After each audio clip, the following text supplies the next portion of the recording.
Welcome to Biohacking with Brittany. I am so excited that you are joining me today. I am a podcaster and content creator, registered holistic nutritionist, and someone who really focuses on women's health, specifically fertility, preconception health, postpartum pregnancy, but honestly, like all women's health in general. So a lot of my episodes kind of dive into different topics around that. And outside of that, I also focus on holistic health and living, non-toxic living, biohacking, and everything like that. So welcome. This podcast has grown a lot. We are sitting at, I think, the top 1.5% of podcasts globally. And that is such a compliment. And I feel really proud of that. Mind you, the jump from 1.5% to 1% is drastic. So, when that day happens, probably next year, maybe later this year, but probably next year, you will definitely hear about it because it is a significant leap. If you have to look at the stats and the downloads and how many people you need in your little corner of the internet to get to that 1%. So I will be very proud when that day happens. But I'm so proud of the success that I have right now and how far we've come. So thank you for tuning in and for listening. I am starting this new thing where I kick off the show with obviously little intro, which I'm doing right now, and also a segment of the DM of the week. So I got this DM a couple days ago. And they always remain anonymous for, just to protect people's identities. And I pulled them from different places. So this one's from Instagram. A lot of them come from Instagram. If you want to send me a message, maybe I'll read it out loud. Sometimes TikTok, although I don't really answer DMs on TikTok, but sometimes Facebook even, or an email sometimes. But most of the time it's Instagram. So this woman wrote, "Hi, Brittany. First, I just want to say I really appreciate your content and you've changed my lifestyle in a much better way. So thank you. You have convinced me to get off the pill for nearly 20 years. I was wondering if you have a podcast I may have missed guiding me through the process. I'm on my last pack and I have read horror stories on the switch, but in the end, it's worth it. Are there any natural supplements you would suggest or any guides or tips? I look forward to hearing from you. Keep up the amazing work and thank you again." So I love this. This is very common for kind of the DMs I get from new people is, some love, which I love to hear feedback, and then kind of a question about their health. And I'm always happy to try and help as much as I can. So I haven't actually done a podcast episode on coming off of the pill specifically. And that is something that I would definitely be open to doing. I actually just posted on Threads, which is like, Facebook's version of Twitter, essentially, looking for women's health experts in different places on different topics. And one of them was on birth control. So stay tuned for that. Hopefully I can find somebody. Now, what I would recommend, and I've obviously replied to her and given her personal recommendations. But there are a couple of really great books out there about the industry of birth control, the pill, and what to do, how to come off of it. There are a lot of blogs out there. So I have sent those to her. And I would recommend really being gentle about it. Typically what you hear is like, it'll take you a few months to regulate and be okay without the pill. But in reality, it's actually much longer than that. So it can be a year, it can be even up to 2 years for your body to fully purge and fully, detoxify and no longer have those synthetic hormones running through your system. It actually takes a long time. So I know this. I was on birth control for 7.5 years. I went through that myself and I had to really learn about how it all works, how the cycle works when I was doing that. So my recommendations for her is just very off the top of my head. Be gentle with yourself and don't expect a regular menstrual cycle, balanced hormones, arguably within the first year. And give yourself grace if you have moments that are difficult or you have new symptoms that come up that are difficult. So maybe it's an acne flare up. Maybe your weight fluctuates. Maybe you become more emotional or irritable or angry or that type of thing. Those can be really difficult. And a lot of women will end up going back on birth control because they'll say things like, oh, I came off of it and I gained all this weight, so I'm just going to go right back on. But that's not the long-term solution. So a lot of the time you have to kind of wade through that and balance out through that and just kind of stick to being off of it, and it will balance out. Your hormones will balance out. There is so much you can do to balance your hormones. Like, that is a whole topic in itself. And I've talked about that in my menstrual cycle guide. A very holistic, balanced lifestyle is what I would recommend. Not over exercising, not under exercising, sticking to whole foods, not processed foods, getting the right supplements. I mean, depending on if you are looking for, fertility at one point, maybe not because you've been on it for 20 years. But even looking at something like a prenatal, which is just stacked for the optimal nutrients for a woman, might actually be a good idea. I was on a prenatal for a couple of years, actually, after I came off birth control with no intention of getting pregnant at that point in my life, because I knew that the vitamins, minerals, and other nutrients in there were specifically for the woman's body. And I could trust it better than a multivitamin for a woman that's a one a day type of idea. So you could do something like that. Needed is a great company for that. I work with them. They have some of the best women's health supplements I've ever seen. And their website has so much information on it. So much information on what to take and how to take it. If you don't want to do something like that, you could do even just a B complex vitamin that's methylated. So you would look for like methylfolate, methylcobalamin. These are the different B vitamins that are more easily absorbed in the body. So I would do something like that. I would also add in omegas in there. You could do something like Fatty 15, which is, the next level omega. It's a very biohacker supplement, and that would be fantastic as well to support your, cellular integrity. Also, just your hormones in general, getting that healthy fat in would be really important.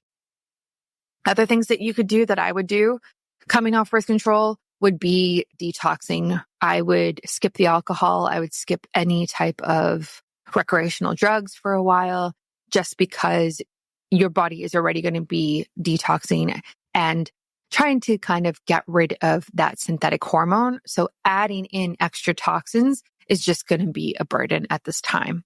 So watching those types of things, watching your sugar intake, and then doing my favorite biohack, which is the sauna. I would get in a sauna as often as you can, at least 3 times a week. Ideally daily. Man, if you could do a sauna daily after coming off of birth control, that would be phenomenal. I didn't do that when I was coming off birth control. I didn't really have access to one. But if I was going to do it in this like perfect world, that's what I would recommend is get in a sauna, start small, start short, start low temperature, whatever you could handle, increase it, add in cold therapy, add in meditation while you're in there, affirmations, stretching, all those things, and start stacking up your habits.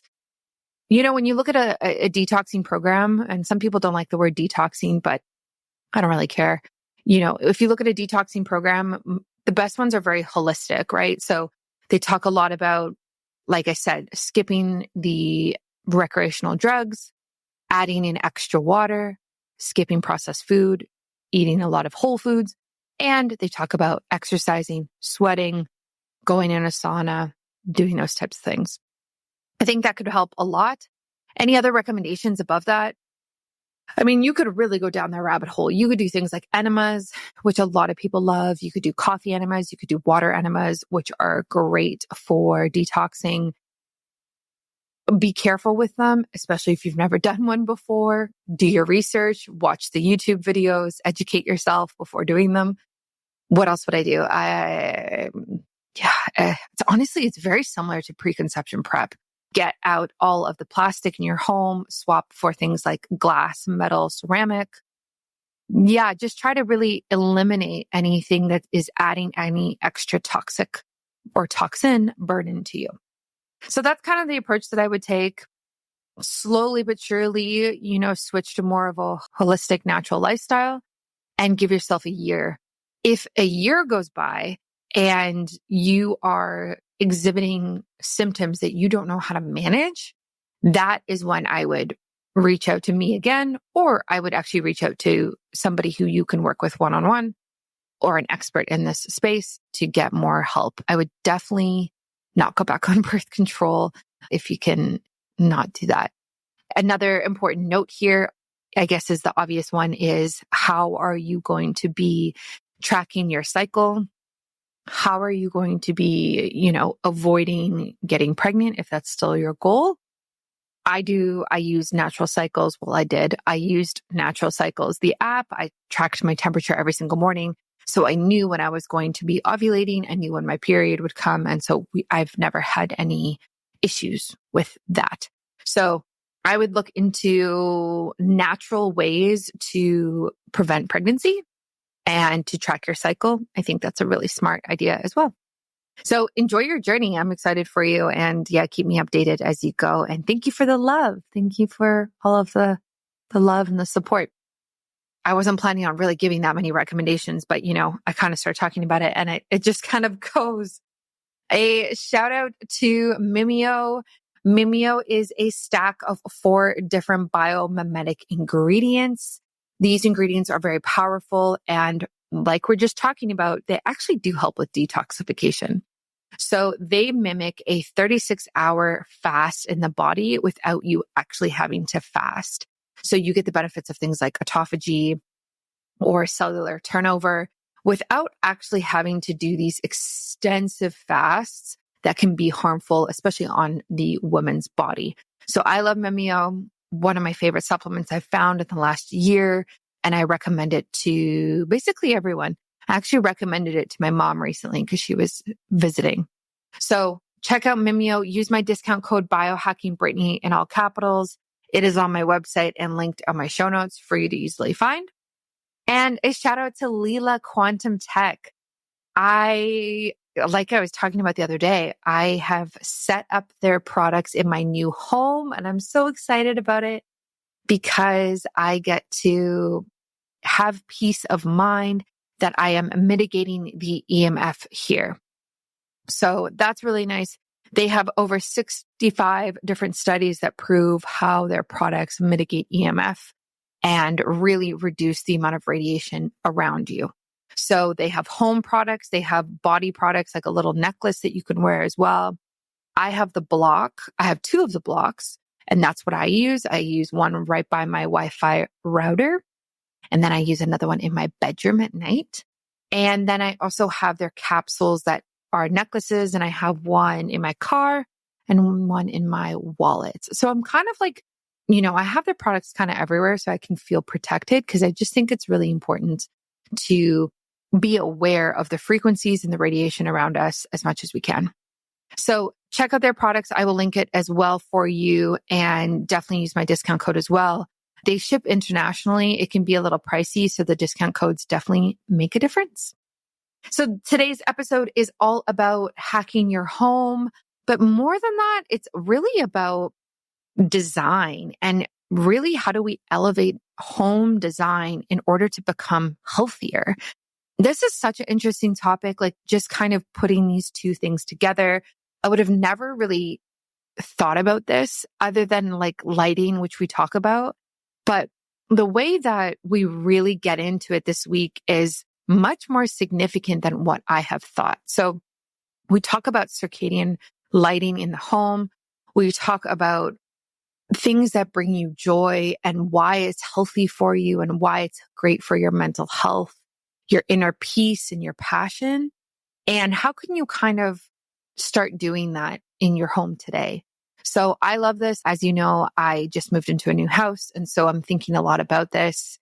I'm thinking about how do I create these little corners of the place that make me feel good and seen and represent my values as a human, as a biohacker. And so this episode was really cool to dive into all of that. And I just learned a lot because design is not my area of expertise. I will do research and like understand what is trending and like what looks nice and what I am attracted to. But I am not creative enough to at all have a career in design. So interior design at all. This was a great episode. I think you're going to get a lot out of it. It's a lot of fun and it's a little lighter than some of the other topics that we talk about, which is really nice as well. And I really hope you kind of take something from this and apply it to your home, whether you're renting, an apartment or you own a house or whatever you're doing, there is something in this episode for you. So enjoy it. And I will catch you next week for another one. Reminder, my DMs are always open. If you want to chat about your health or anything like that, let me know. And I would love to chat. Welcome to Biohacking with Brittany. Thank you for tuning in to this episode today. I am really, really excited about today's guest and expert because we are going to be talking about all things design and health and healing, which is a very fascinating intersection. And joining me, I have the remarkable Mahwish Syed, and an award-winning fashion and interior designer, celebrated author, and resilient cancer survivor. And she has a very unique story, and she does very unique work, in my opinion, right now as well. So we are going to dive into her research and what she does. And we're also going to talk about her book, which is Purgatory to Paradise, which not only chronicles her courageous battle with cancer, but also illuminates how design became her sanctuary during her recovery, which I just think is so cool. So welcome to the show. How are you doing today? Thank you so much for having me, Brittany. I am doing great.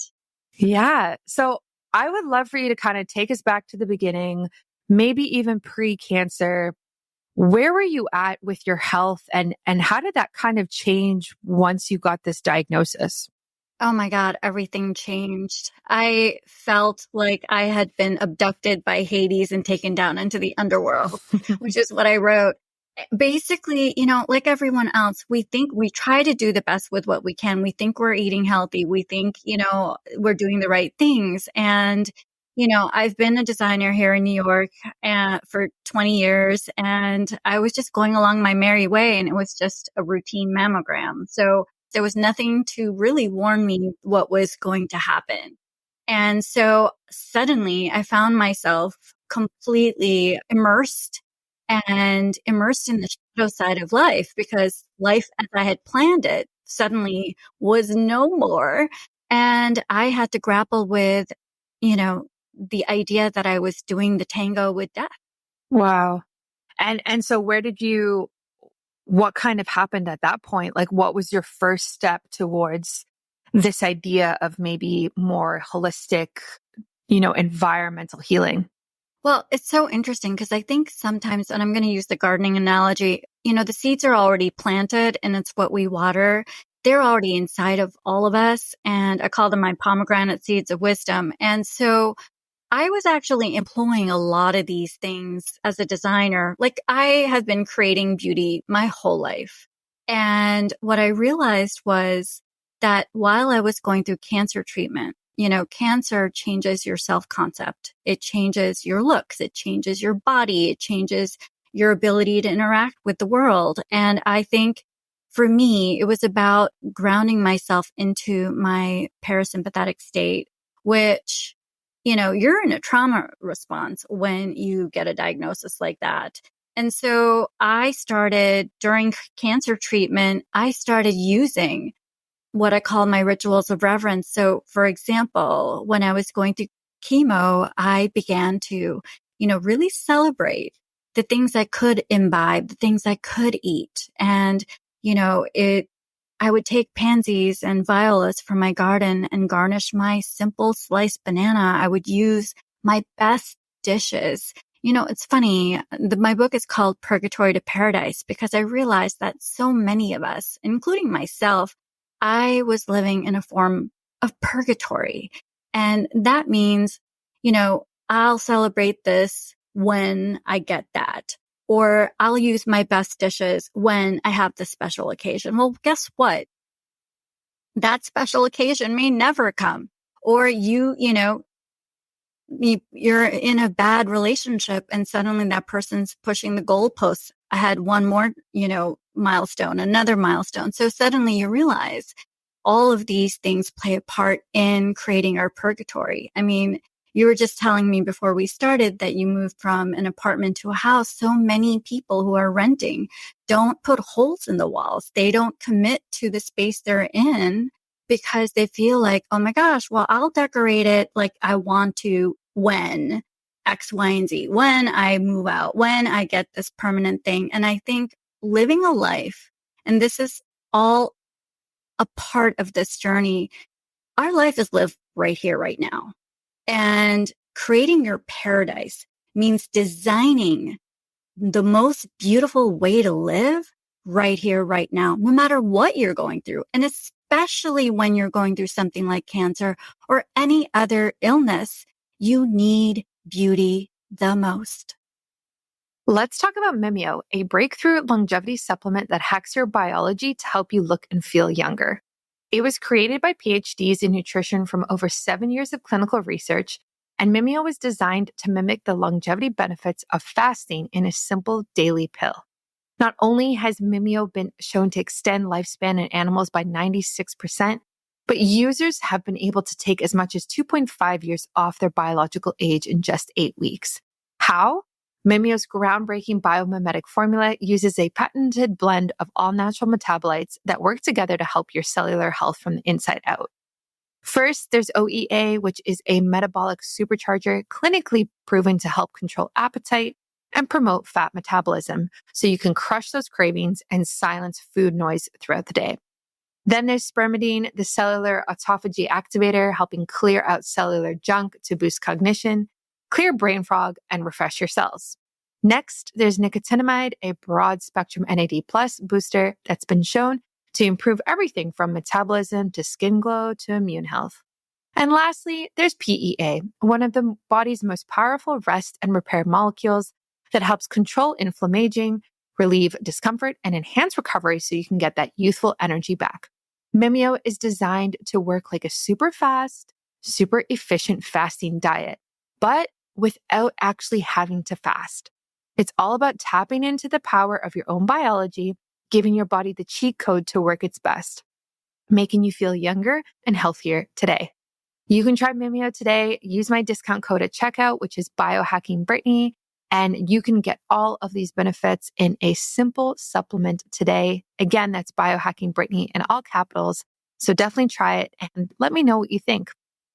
I totally agree with that. And we just moved into our new house, like you were saying, and we sold our condo before we moved, and we had to do some upgrades to some of the kitchen appliances. And one of them was a new oven.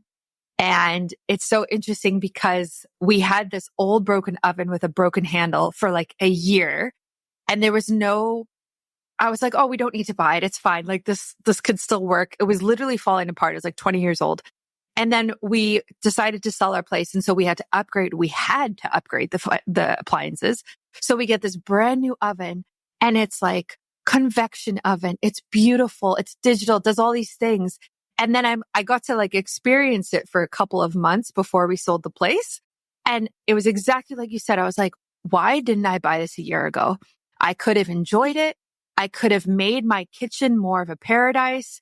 Like, why did I wait until we were going to sell in order to upgrade things that were literally falling apart? And that was a good lesson, because I definitely won't do that again. I definitely want to live in, the niceties if I can. Yeah. So for example, while I'm going through this crazy, roller coaster, I looked around and I realized that in that moment, I could create that beauty. And to me, Brittany, beauty is a very effective and powerful healing modality. I mean, I'm talking the definition of beauty. Most people think of as, surface skin level. What I'm talking about is from the inside out, which I think is the universe having a great sense of humor, since I'm known as an interior designer. So designing that beauty from the inside out. And that is divine grace. That is self-acceptance. That is accepting where you are as you are and realizing that you are beautiful and your space is beautiful. Yeah, absolutely. I love that. So how do you recommend someone start with that? Like, so say somebody, maybe they are renting, kind of like you were saying, and they haven't really done much to the space because they can't, but then they're listening to this and then they think, okay, maybe I can do these things. And I want my environment to reflect this inner beauty. Do you have like a couple of things that you typically say, like, here's some starting points, like how to kind of cultivate that feeling that you're talking about? Oh yeah, big time. And it's so interesting. And that's a great question that you ask because it's so overwhelming sometimes for people. Like, where do I start? Like, what do I do?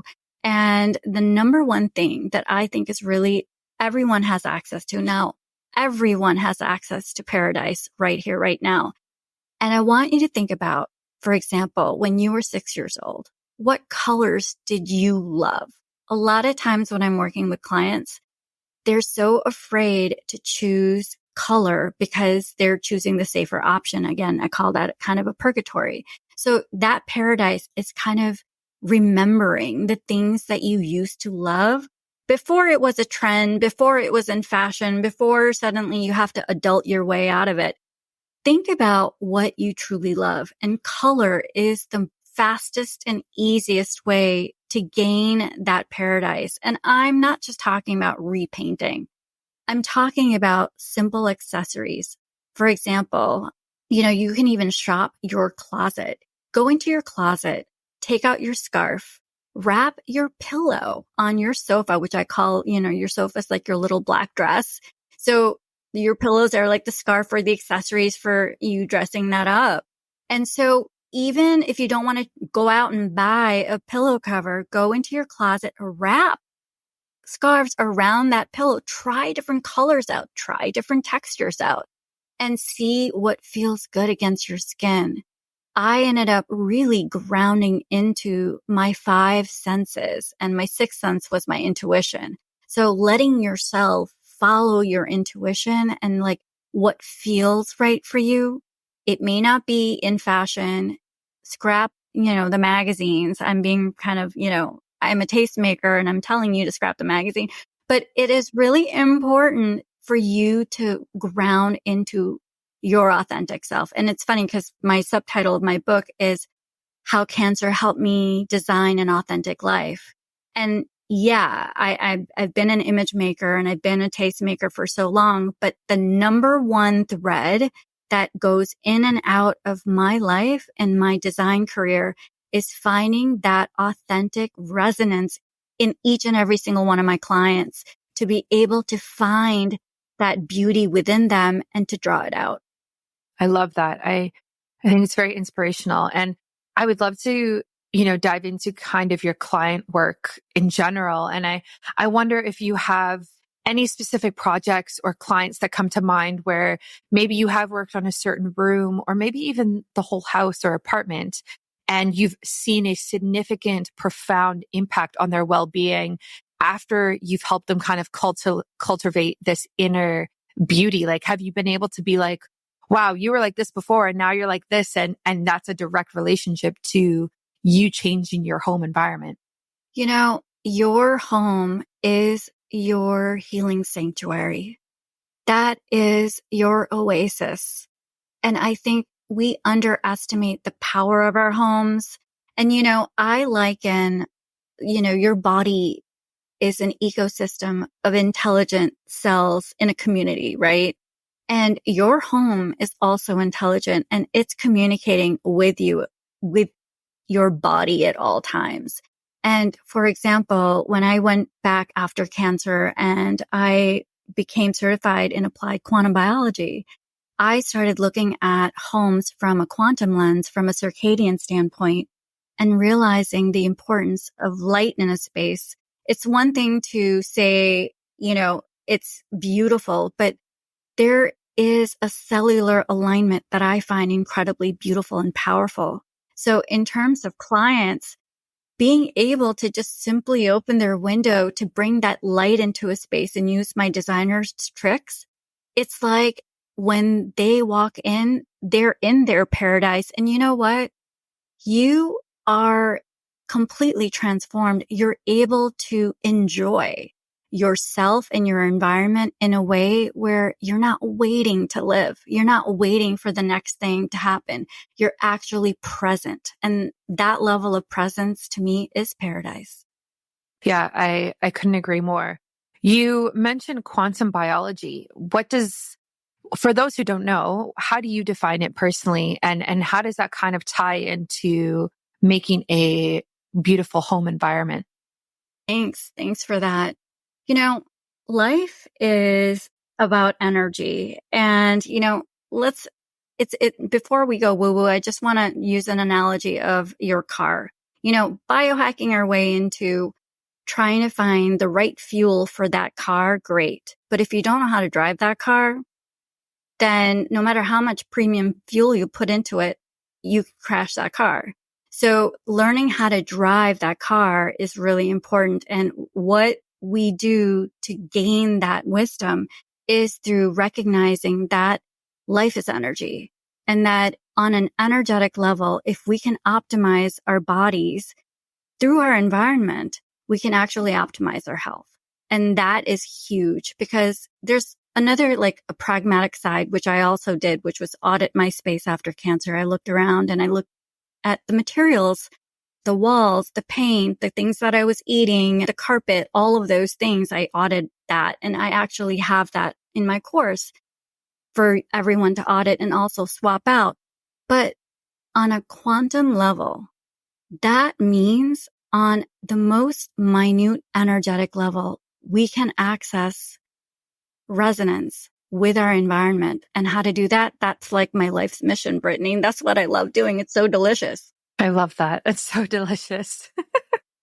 Yeah, I couldn't agree more. And I think it is interesting when we like kind of make those intersections and look at it from that perspective.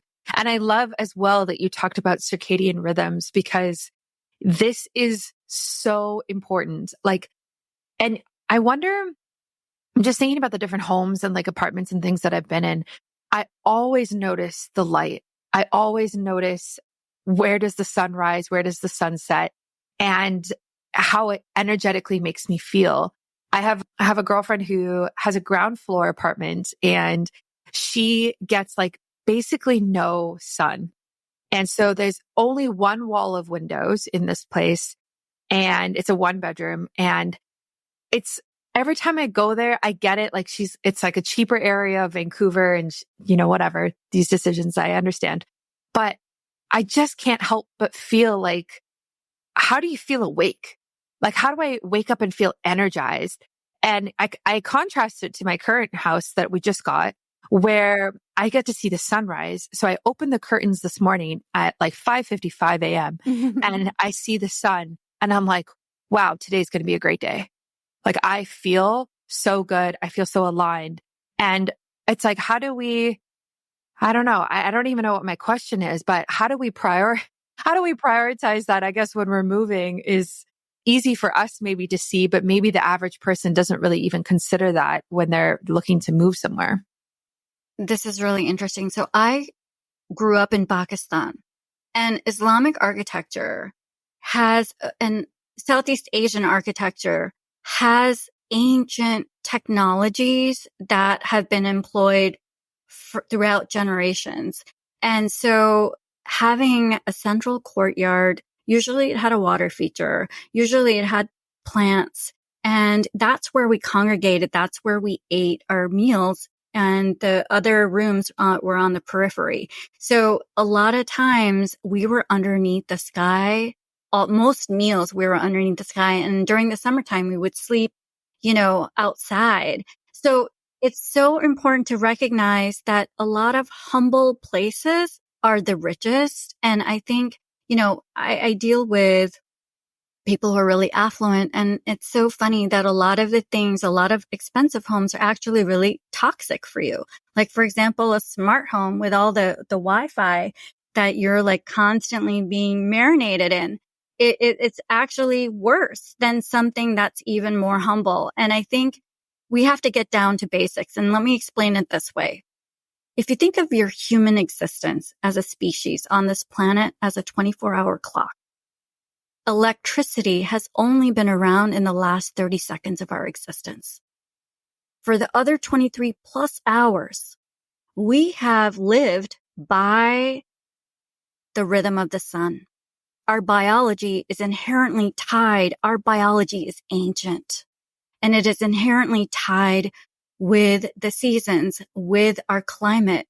And it's so important to recognize that other than the sun, the only source of light was firelight. Okay.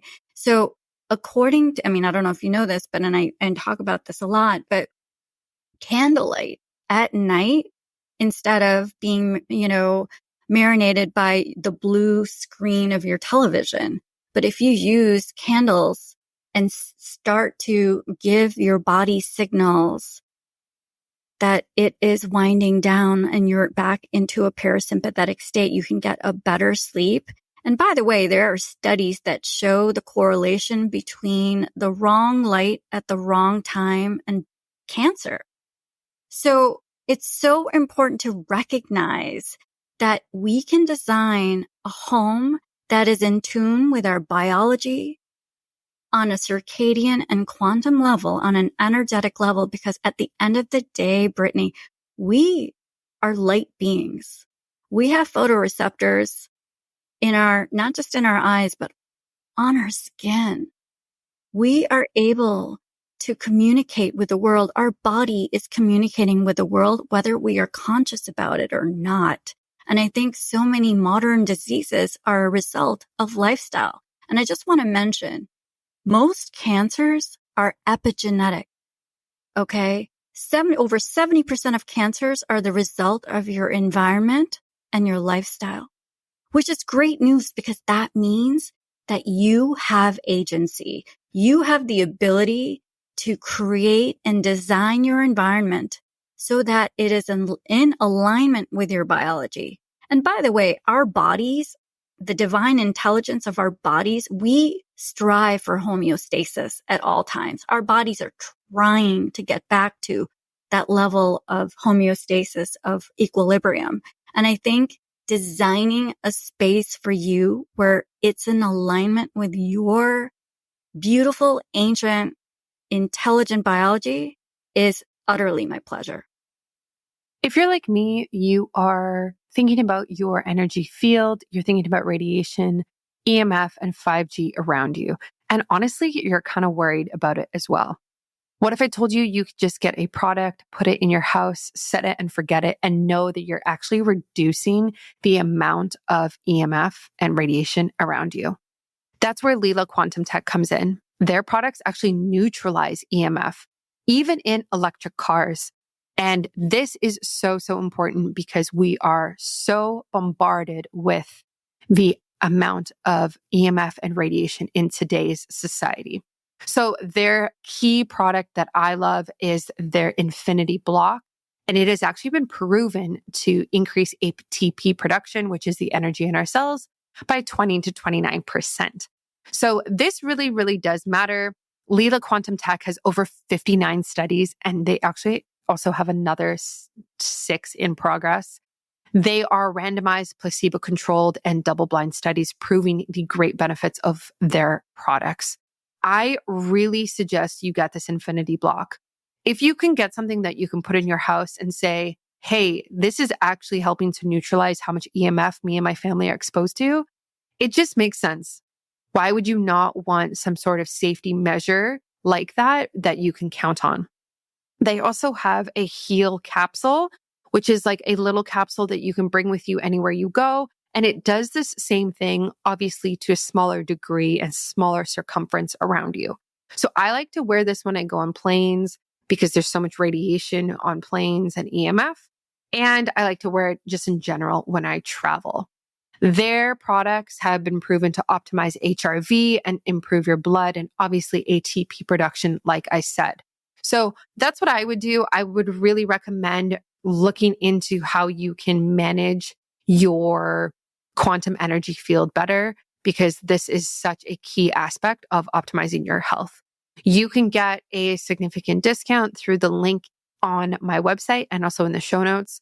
And that will help you be able to get this at a better price. So again, this Lila Quantum Tech, I have the Infinity Block. It's in my bedroom. I actually sleep right beside it. And then I also have their Heal capsule on a necklace that I take with me everywhere I go. And these are the two that I would recommend. I think this is a great starting pack for you and provides substantial coverage in order to neutralize the EMF that's around you and optimize your health. Yeah, I love everything that you said and I agree with it. I've taken a lot of time to optimize the light in my home over years because I am very sensitive to light. So, and it's actually not very complicated. Like once you start researching it and learning about it, you can optimize your circadian rhythm in your home pretty easily. So, using things like candles and red light and blackout curtains at nighttime. And then during the day, having that blue light spectrum, having the brighter lights is kind of what you want to do, right? Like you do actually want that blue light when it would be normal to have it when the sun is up. And so there's little tweaks that you can make that actually make a really big difference. And I've been doing this for a few years now, maybe even 5 years or so. And when I sleep in an environment now that is not designed with my circadian rhythm, I feel so different. I feel so off and it actually makes, I actually struggle falling asleep. I like take longer to fall asleep and then I wake up more throughout the night and I kind of feel a bit more restless. So say if I'm in like a hotel room or something like that, I can definitely feel how I don't feel like I've like done the whole wind down thing, low, no fluorescent lighting thing. I feel very like amped and I don't like that. And so I think there is a lot we can do. And I really agree with what you're saying with how important the environment is. And I love that you actually mentioned studies that show that blue light is linked to cancer because I didn't know that. I haven't heard that. And that's kind of scary because blue light is everywhere in our society now. Like even street lights, sometimes the light bulbs that they choose for them are terrible. Like they're so bright. Awful. They're awful. Yeah. But I also want to talk about epigenetics like you were talking about, because that's a very complex topic. And, I've talked about epigenetics before. So, understanding that we have a lot of control and say into how we activate these certain genes. Like, what are some tips that you would recommend for people at home to kind of optimize that, like optimize turning on the genes in the right way? We've talked about lighting, but what else can someone do in their home? I really think it's important to audit the materials in your home. And I don't think people realize that indoor air is actually far more polluted than outdoor air. And the number one source of indoor air pollution is your carpet.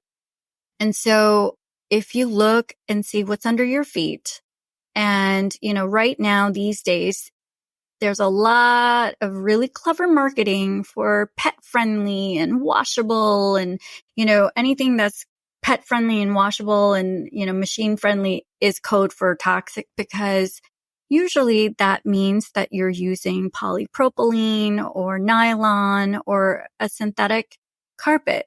Not only does it release VOCs over years, but you're actually breathing in the nanoparticles and it's being ingested. You are literally eating your carpet over years. So that is important to recognize that that has an effect on your health in a massive way. And from a circadian standpoint and from a health standpoint, opening your windows is so important. Most people don't open their windows, and a lot of times it's an enclosed air system.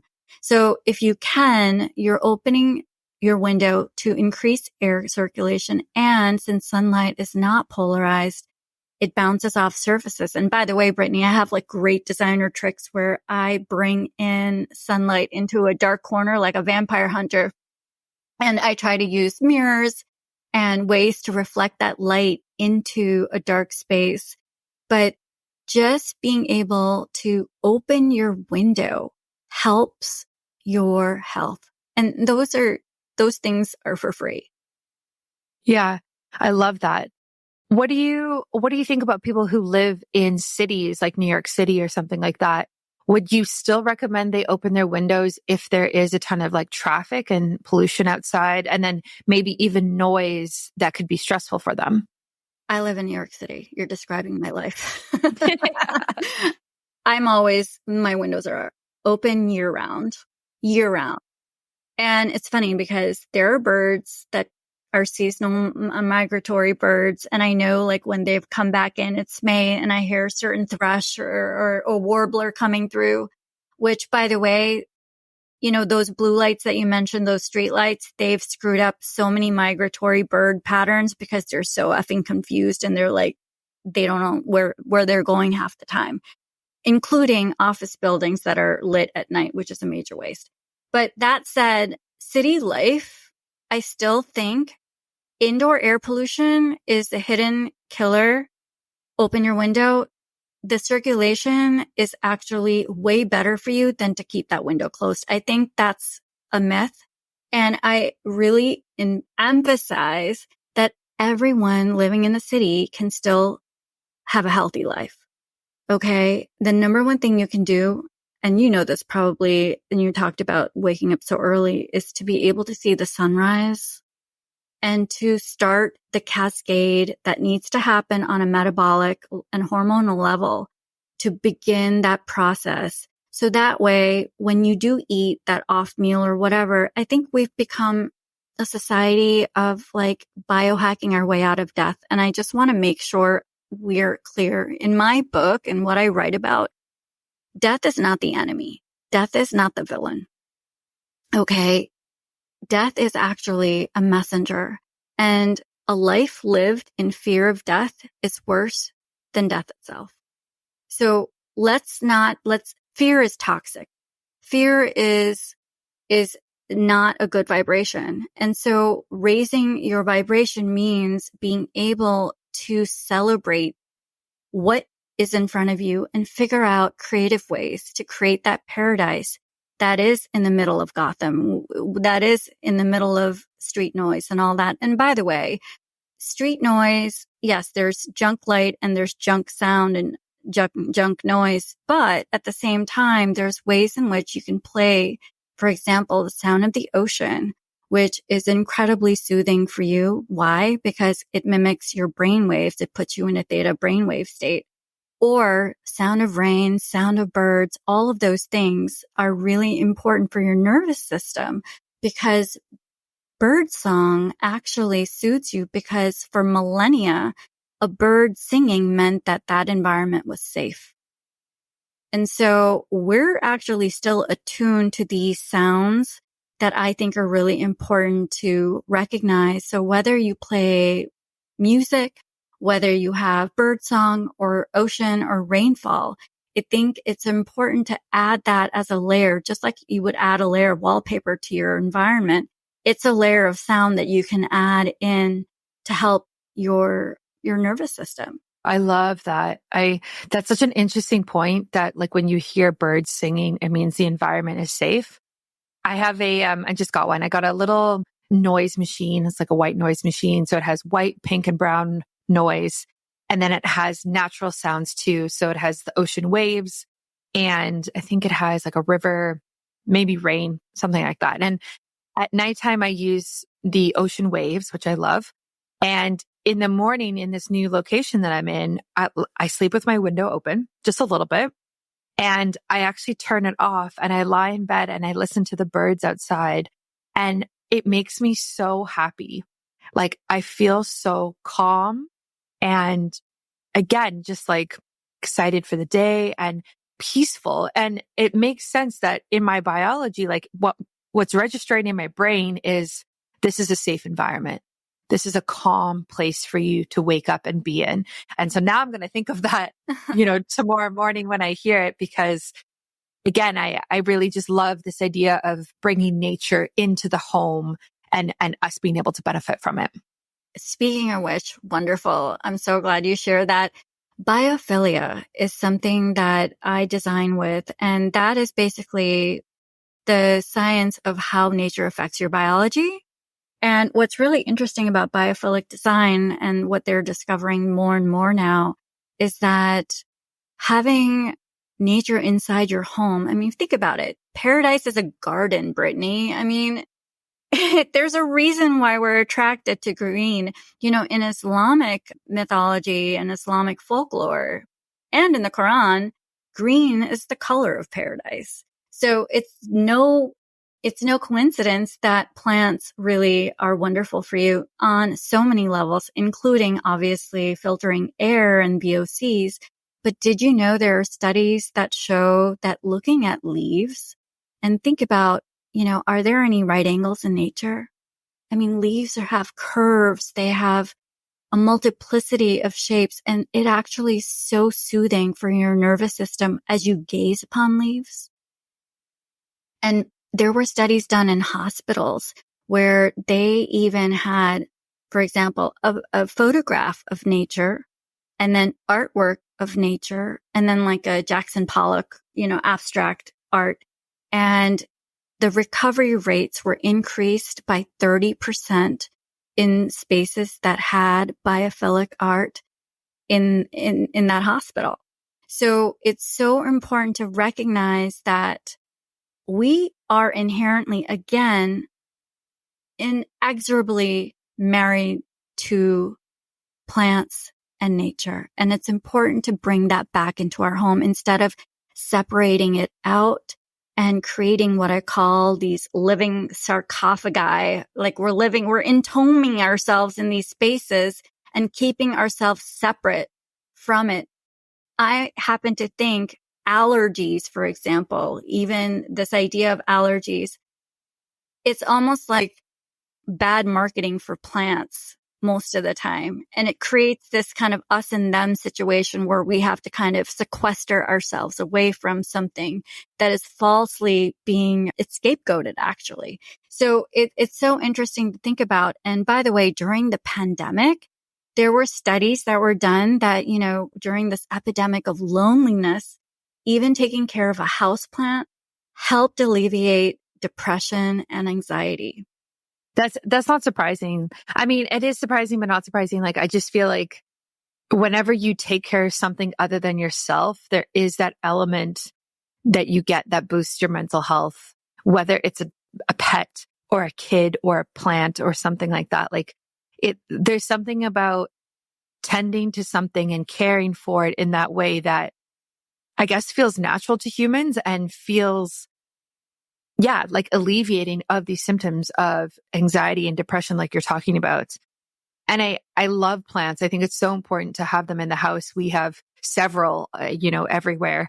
And we also have outdoor plants too. And I really want to see more of this idea of nature coming indoors with like plants, obviously, but also with the windows open, with optimizing light, like you're talking about, and really just thinking of it from that perspective versus what we're sold to, which is smart homes. Everything connects to Wi-Fi and Bluetooth. Everything can think for itself now, which I think is so silly and not necessary. Even when we bought our new oven and we bought our new microwave for our old place, they were both smart devices. And I was like, why do I need my microwave to connect to my phone? Right. Like, why does that need to happen? So how do you educate people on that when, we're looking at modern conveniences versus like the health risks of that? It's a really good question. It's really depends on the receptivity of the person. And it could be as simple as, hey, let's think about, I'll give you an example. Downlights, like hi-hats, recessed lights that, are ubiquitous in a lot of these homes. Did you know that the placement of lights in relation to your body also has an effect on your circadian health? And I'll explain this further. Think about the sun at high noon. It's above you, right? When you have an overhead light, say at 10 o'clock at night, you're giving your body the wrong signal. So it's really important to think about the placement of the sun and the placement of your light in your home. So during the nighttime, it's really important to design and to decorate with either sconces or table lamps or standing lamps and ambient light and not something that's above you and that's bright that sends your body the wrong signal. So looking at it and just saying, hey, this chandelier is really great. It's decorative. Think about it like a beautiful earring in the space, but it shouldn't be the only source of your light at night. There's different ways to draw in lighting into your space that is actually in alignment with your biology and that people don't realize. Wow. That's actually really smart. I've never thought about it like that. Almost like you said, like mimicking the pattern of the sun. Because I'm thinking of, where I'm at right now. And it's like you said, like the brightest lights are on the ceiling for sure. And then in our kitchen, we have these like pendant lights that are above the island and they are much more yellow. Like I forgot what they're called, but like yellow orangey. And it's really nice because we use those at nighttime, but those are much lower, right? So that actually makes sense because that's like what the spectrum of light would be for the sun. So I have a question. This is like a personal question, but it's fine. So I'm currently pregnant and, I'm designing the nursery for the baby. So do you have any recommendations to optimize lighting for a nursery that would kind of do that same like optimization of the sun and how it peaks for a baby? Well, if you think about, oh my God, that would be so much fun to design nurseries. I love designing nurseries. Congratulations. Thanks. So cool. I think it's important to have different sources of light in the space. So if you have, and there's like such great options and not expensive options these days to hang really decorative, fun sconces, like on either side of the crib. I don't know if I have to look at your plan and see where the crib is, but like have certain lights around. That's a standing lamp in the corner. If you have like a reading, like a nursing chair and you have a lamp near the nursing chair or like a little end table near the nursing chair or rocking chair, things like that. So like think about like zones in the space, depending on what the size is. And to create, I would really not use the overhead light at night, like past, I don't know, like 6:00. I think to me, one of my biggest designer pet peeves is like that lone dome in a sea of ceiling that you see a lot of spaces have as the only source of light in the space. And please, I want you to realize that LED technology is also very new and it's not great. So if you're going to use a dimmer, Brittany, I think for every one of your listeners as well, take your iPhone, take your phone, put it in slow-mo, put on your light and put it in slow-mo, record it for a few minutes and then play it back. If it flickers, that's a problem because that flickering is imperceptible and it is, however, registered by your body and it's a source of migraines, epileptic seizures, headaches, so on and so forth. So it's really important that if you do have a dimmer to make sure that that bulb can handle the dimming or get a bulb that is dim to begin with, especially at night.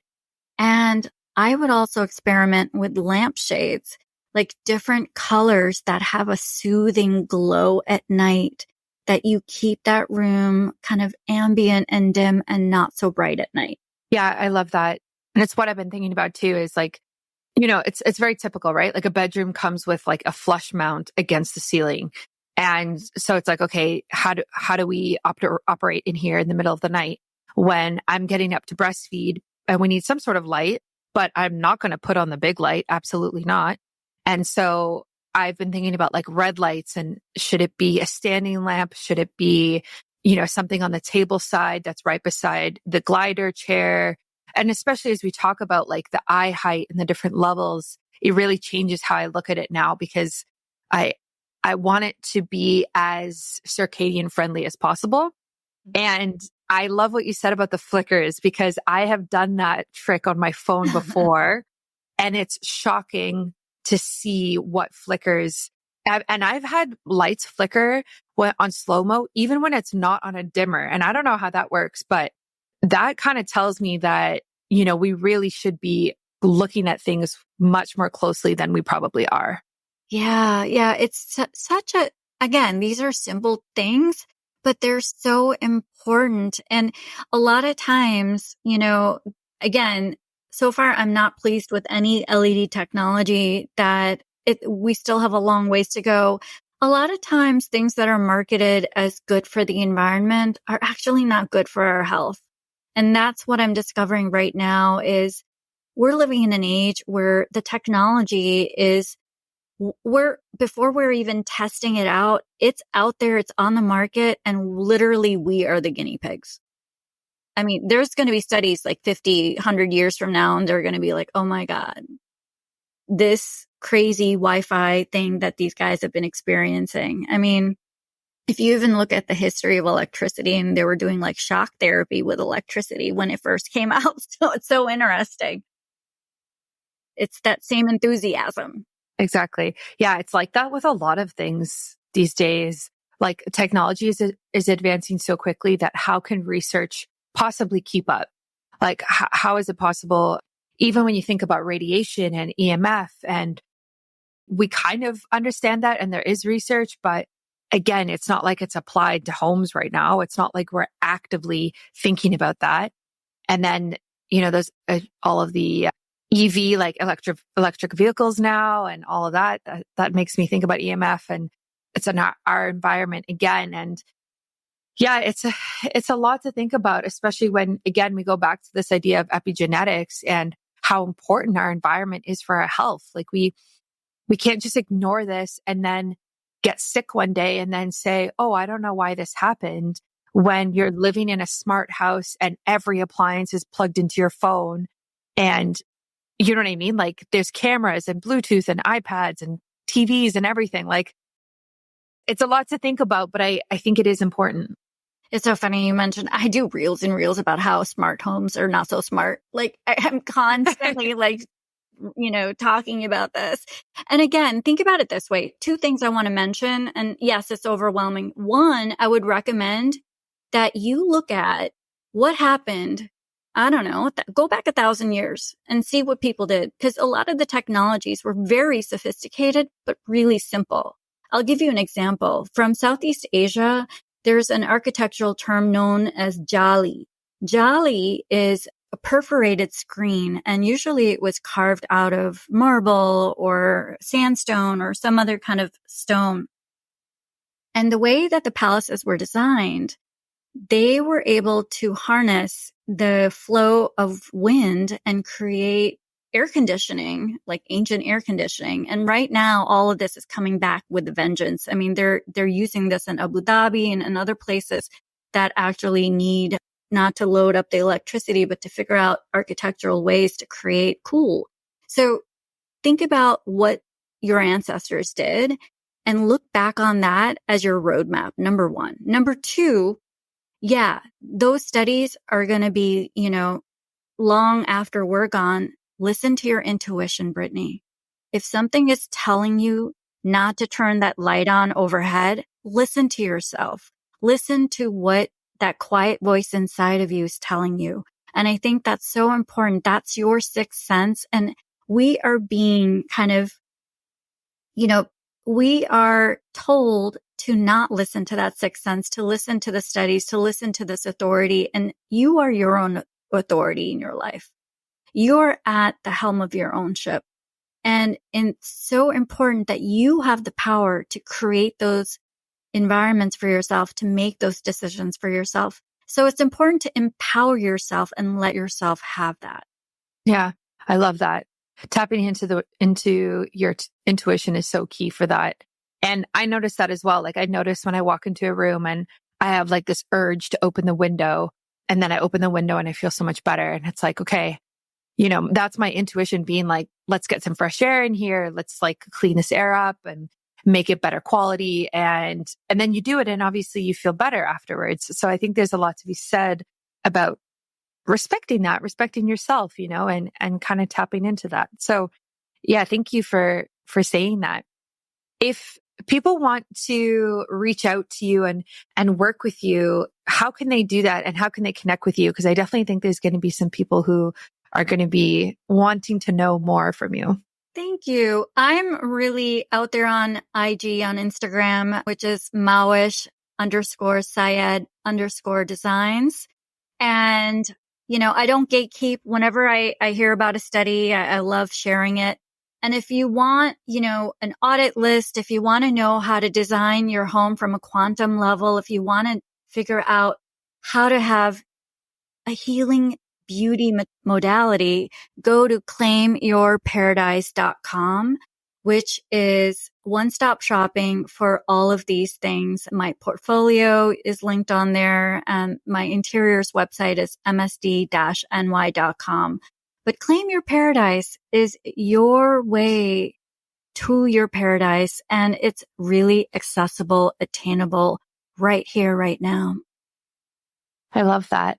I will add all of that to the show notes into my website so people can easily find you and connect with you and just learn more about what you do. Because I love the intersection of the different realms that you work in. Thank you so much for coming on the podcast today. This was great. And I learned a lot from you. Thank you so much for having me. Such a pleasure. Thanks for listening to another episode of Biohacking with Brittany. If you're interested in finding the show notes or the sponsors for this episode, you can do so on my website, which is biohackingbrittany.com. Remember to follow me on Instagram, where I'm most active. My handle is @biohackingbrittany. And if you're interested in working together and you want to email me directly, you can do that. My email is info@biohackingbrittany.com. And I look forward to hearing from you and having you tune in next week.